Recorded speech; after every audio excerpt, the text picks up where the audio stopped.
বিসমিল্লাহির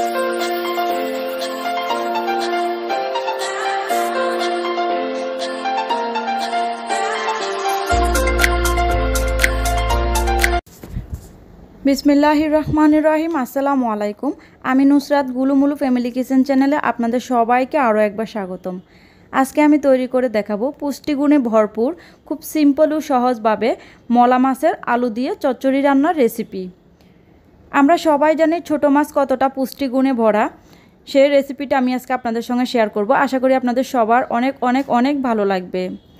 সবাইকে একটা অনুরোধ করব, প্লিজ একটি লাইক দিয়ে ভিডিওটি শুরু থেকে শেষ পর্যন্ত দেখবেন। আমার চ্যানেলের কোনো একটা ভিডিও ভালো লাগলে চ্যানেলটিকে সাবস্ক্রাইব করে পাশে থাকা বেল আইকনে প্রেস করে রাখবেন। মলা মাছের চচ্চড়ি তৈরি করার জন্য আমি এখানে নিয়ে নিয়েছি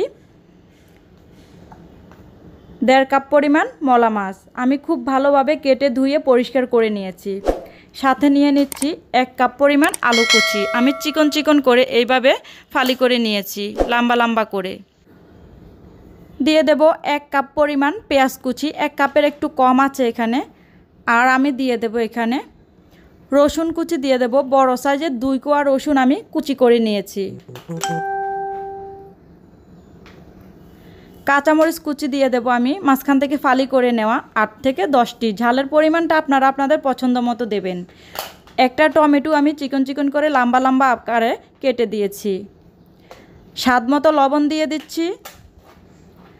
আর 1/2 টেবিল চামচ পরিমাণ হলুদের গুঁড়ি দেব। হলুদের গুঁড়িটাও আপনারা আপনাদের কালার অনুযায়ী দেবেন, যে যেরকম কালার খেতে পছন্দ করেন।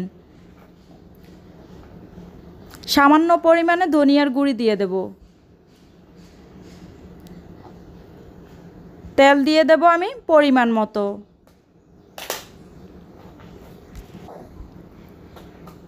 পরিমাণ মতো তেল দিয়ে আমি খুব ভালোভাবে হাত দিয়ে এগুলোকে মেখে নেব। খুব ভালোভাবে হাত দিয়ে মেখে নিয়ে 5 মিনিটের জন্য আমি ম্যারিনেট করে রেখে দেব। এভাবে মলা মাছ রান্না করে খেতে অনেকেই জানেন, অনেকেই খুব পছন্দ করেন। তবু আমি আমার সিম্পলের রেসিপিটা আপনাদের সঙ্গে শেয়ার করার ট্রাই করেছি। আশা করি আপনাদের কাছে ভালো লাগবে। আমি এখানে পরিমাণ মতো 1.5 কাপ পরিমাণ পানি আমি এখানে দিয়ে দেব। খুব বেশি পানি দেব না, যেহেতু আমি আলু দিয়ে সামান্য পরিমাণ ঝোল ঝোল করবো এই রেসিপিটা, তাই আমি 1.5 কাপ পরিমাণ পানি দিয়েছি। আপনারা যদি ঝোল না রাখতে চান তাহলে আপনারা পানিটা সম্পূর্ণ শুকিয়ে নিতে পারবেন। 1.5 কাপ পরিমাণ পানি দিয়ে আমি এখন চুলায় বসিয়ে দিয়ে চুলাটা হাই হিটে রেখেছিলাম। বলক উঠে আসার পর ঢাকনাটা সরিয়ে সামান্য পরিমাণ একটু হালকা নেড়ে চেড়ে দেব। আবারও আমি ঢাকনা দিয়ে ঢেকে রেখে দেব। এখন আমি কিছুটা ধনিয়া পাতা কুচি কেটে রেখেছিলাম, ঢাকনা সরিয়ে 2-3 মিনিট পর ঢাকনা সরিয়ে ধনিয়া পাতা কুচিগুলো আমি এখানে দিয়ে দেব। যেহেতু খুব বেশি সময় লাগে না এই রেসিপিটা তৈরি করতে, খুবই অল্প সময়ের মধ্যে সব কিছু জোগাড় করে রেখে দিলে মনে করেন 8-10 মিনিটের ভিতরে এই রেসিপিটা তৈরি করা যায়। ধনিয়া পাতা কুচিগুলো আমি উপরে ছড়িয়ে দিয়েছি। সামান্য হালকা একটু নেড়ে চেড়ে দেব, দিয়ে আমি আবারও একটু ঢাকনা দিয়ে ঢেকে রেখে দেব 1 মিনিটের মতো। 8 থেকে 10 মিনিটের মধ্যেই কিন্তু এই রান্নাটা কমপ্লিট হয়ে যায়। 1 মিনিট পর ঢাকনা সরিয়ে দেখে নেব ঝোল কতটা শুকিয়েছে, কতটা রয়েছে। আমি যেহেতু ঝোল ঝোল করব, তাই আমি এখন আর বেশিক্ষণ চুলায় রাখবো না, চুলাটা বন্ধ করে দেব। চুলাটা বন্ধ করে দিয়ে পর্যায়ে আমি এটাকে পরিবেশন করে নেব। আপনারা চাইলে ঝোলটা পুরোপুরি শুকিয়ে নিতে পারেন।